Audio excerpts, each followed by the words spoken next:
जगातल्या बहुतेक राज्यघटना ह्या कोणत्या तरी धर्माला, देवाला, प्रेषिताला अर्पण केलेल्या आहेत.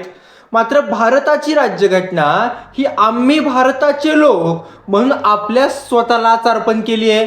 कारण भारतीय राज्यघटनेने देवापेक्षाही, धर्मापेक्षाही माणूस मोठा मानला आणि याच आपल्या राज्यघटनेमधील न्यायव्यवस्था हा एक मजबूत स्तंभ आहे. त्याच्या आधारावर सर्व देश चालतो. मग न्यायव्यवस्थेमधील सर्वोच्च पदी बसले सरन्यायाधीशच जर आज सर्रासपणे राज्यघटनेच्या गाभा असलेल्या धर्मनिरपेक्ष तत्वाला छेद देत असतील आणि राज्यघटनेचा आत्माच मारून टाकत असतील, तर आपला देश धर्मनिरपेक्ष देश राहिला आहे का धर्मांध देश होतो आहे हा प्रश्न पडतो. ज्या बागेश्वर धाम उर्फ धीरेंद्र शास्त्री यांनी सर्रासपणे ड्रग्स अँड मॅजिक रेमेडीज कायदा 1954, महाराष्ट्र जादूटोणा विरोधी कायदा 2013, BNS नुसार 318 आणि 353 कलम या सगळ्या निकषावर बसणारे लाखो लोकांसमोर उल्लंघन केले. त्या बागेश्वरला भेटण्यासाठी देशाच्या माजी सरन्यायाधीशांनी जावं,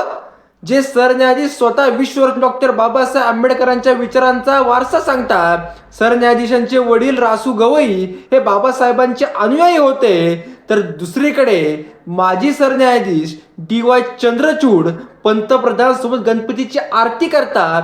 तर पुन्हा एक माजी सरन्यायाधीश रंजन गोगोई हे आपल्याला राज्यसभेमध्ये निवृत्त आल्यावर दिसतात. मला वाटतं कायद्यापेक्षा नैतिकता सर्वोच्च असते.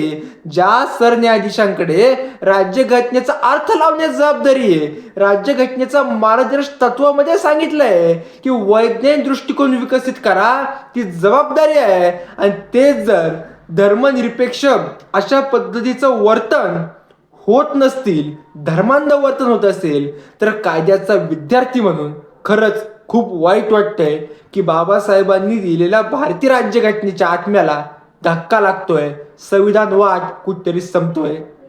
धन्यवाद.